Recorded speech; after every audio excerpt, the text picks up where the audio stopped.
tous, j'espère que vous allez bien. Je vous retrouve aujourd'hui pour une recette d'après-shampoing. Comme d'habitude, c'est un après-shampoing assez corsé. Pour ceux qui me connaissent, vous savez que avec moi, les après-shampoings sont quand même bien riches. Pour les personnes qui ont les cheveux fins, plutôt à tendance ou grasse, il ne faut pas appliquer cet après-shampoing sur les racines, mais juste sur la longueur des cheveux pour éviter d'avoir les racines grasses. Je vais en faire pour une quantité de 400 ml, mais je vais vous donner les quantités pour 100 ml. Je ne vous donnerai pas les pourcentages, c'est exactement la même chose que les grammes. À l'intérieur, j'ai décidé de mettre 6 g de beurre de mangue. Je vais rajouter 5 g d'huile de ricin qui est fortifiante et réparatrice. Et en plus, elle active la pousse des cheveux. Je vais mettre 15 g d'huile en général. Il me restait plein de fond de bouteille. Je vais mettre ce qu'il me reste. Si vous voulez mettre qu'une seule huile, il n'y a pas de souci. Comme je vous dis, moi je les mets parce que je veux finir un peu ces fonds de bouteille. Il y aura de l'huile de Pracaxi. Je ne peux pas vous dire exactement les dosages. Comme je finis mes fonds de bouteille, ce sera en fonction de ce qui reste. Il faut juste qu'il y en ait 15 grammes pour vous. Pour moi, ça fait un peu plus. Je vais mettre de l'huile de Pracaxi qui est lissante et démêlante. Je vais encore mettre de l'huile de Moringa qui est nourrissante et protectrice. Et mon macérat huileux de Brahmi et Bringarage, c'est un macérat que j'adore, que je mets très fréquemment dans mes produits cheveux. Donc elle est fortifiante et revitalisante. Comme il me reste que ça, malheureusement, j'ai cru que j'en avais une nouvelle bouteille, mais j'en ai pas. Tant pis, on va faire avec. Je vais rajouter 5 g de BTMS qui est le conditionneur.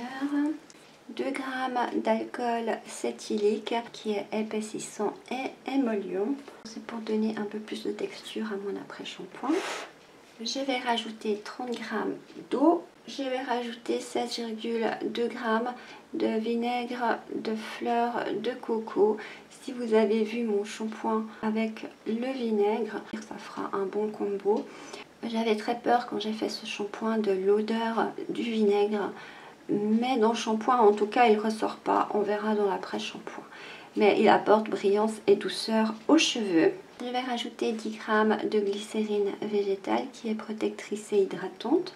1 g de lait de coco en poudre qui est nourrissant et apaisant.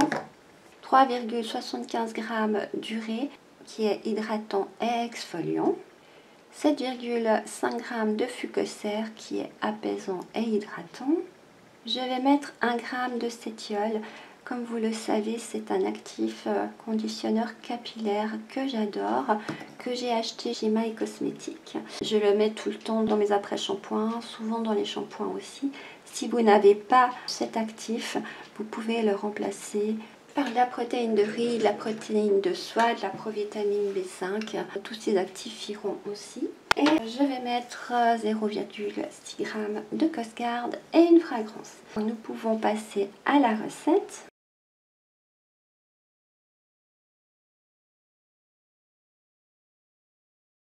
Comme je vous ai dit, je prends un gros récipient parce que j'en fais pour 400 g. Je mets mon beurre de mangue, ça fait 6 g pour vous et 24 g pour moi.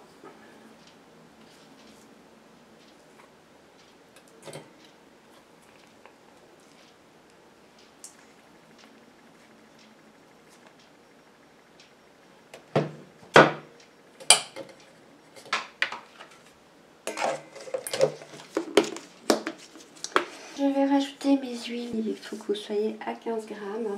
Je mets mon macérat de Brahmi et Bringarage.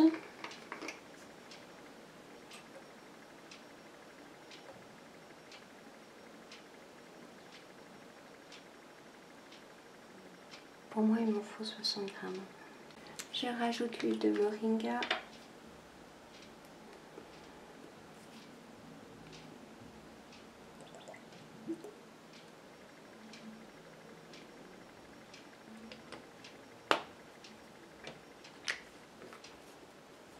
L'huile de Pracaxi. J'ai même pas assez avec ces 3 huiles. Il faut encore que j'aille en chercher une autre. Je vais terminer avec de l'huile d'Abyssinie qui est nourrissante et protectrice.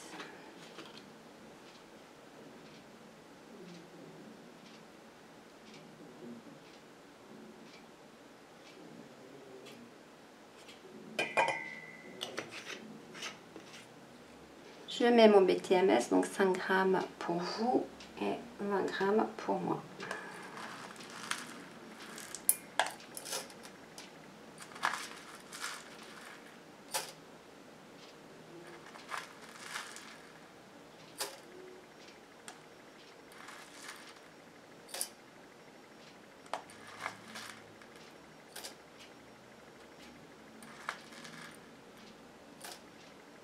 Je rajoute l'alcool cétylique, 2 grammes pour vous et 8 grammes pour moi.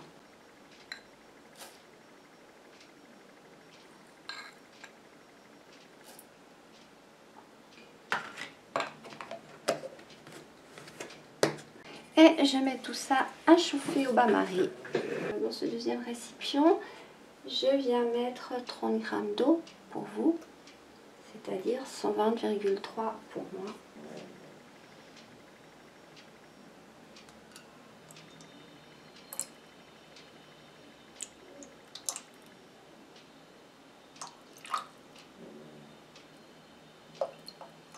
J'ai oublié de mettre l'huile de ricin dans ma phase huileuse, donc je vais la rajouter, c'est-à-dire 5 grammes pour vous et 20 grammes pour moi.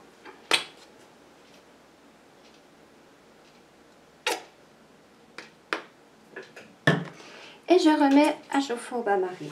Je reprends ma phase aqueuse, j'en étais à 30 grammes d'eau. Je rajoute 10 grammes de glycérine, c'est-à-dire 40 grammes pour moi.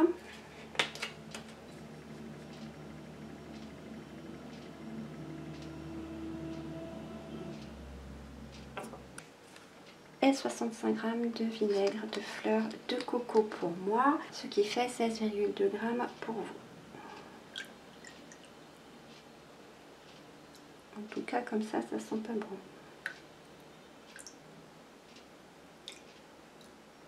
Ça me fait toujours un peu peur parce que pour moi, le sens le plus développé, c'est l'odorat. Et si j'aime pas une odeur, j'ai énormément de peine à l'utiliser. Donc ça me fait toujours un petit peu peur. C'est pas grave, il faut bien tester. Voilà, je mets aussi cette phase à chauffer au bain-marie. Pendant ce temps, je vais déjà préparer mon urée et ma poudre de coco.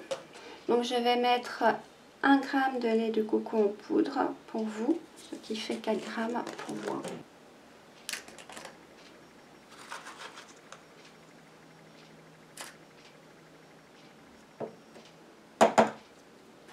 Et l'urée, donc 3,79 g pour vous, ce qui fait 15 g pour moi.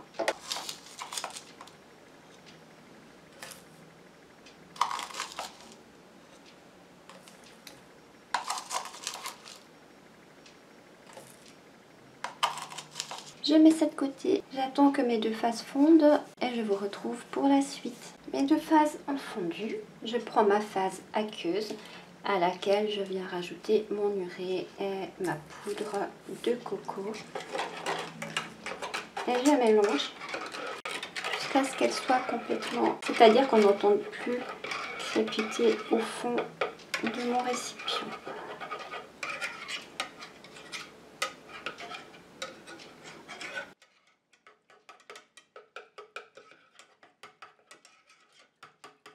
En tout cas, je vous jure que ça sent le vinaigre dans toute la pièce. C'était un peu ma crainte. Je prends ma phase huileuse à laquelle je viens rajouter ma phase aqueuse tout en mélangeant.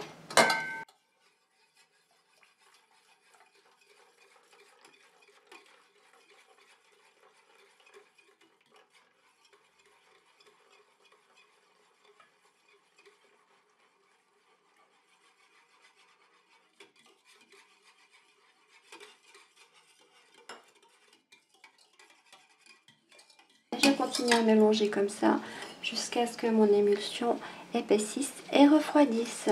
Je vous retrouve pour la suite quand on peut continuer. Mon émulsion a bien épaissi, ça me donne une crème comme ça, bien épaisse, mais ça va encore épaissir parce qu'elle est encore tiède.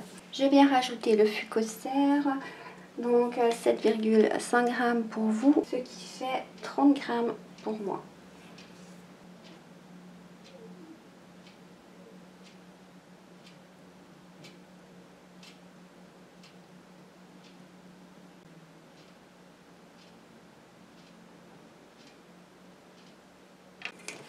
Et je mélange.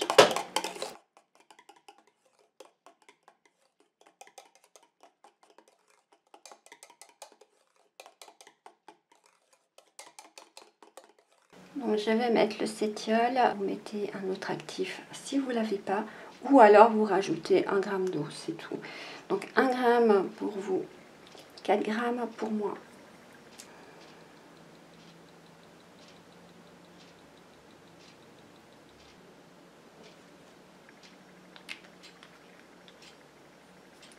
Et je mélange.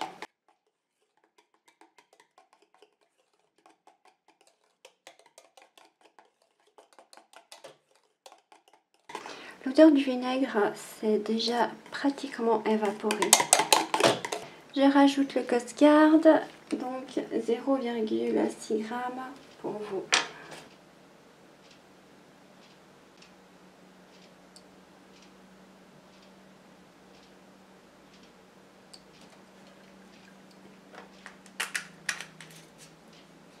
Et je mélange.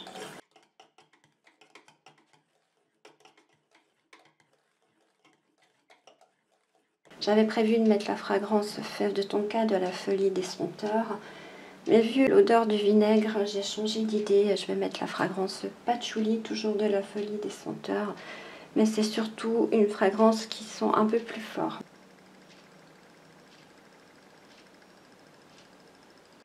Je viens mélanger.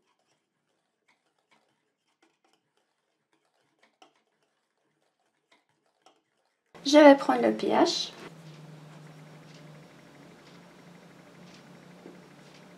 J'ai un pH à 4,5, ce qui va très bien quand on sait que le pH d'un produit pour les cheveux doit être plus bas qu'un produit pour le corps. Donc 4,5 c'est parfait. Je vais mettre en pot. Mon après-shampoing est terminé. Ça me donne une texture comme ça. Bien sûr, je vous en donnerai des nouvelles dans le bilan de la fin du mois. J'espère que cette vidéo vous aura plu. À tout bientôt. Bye bye.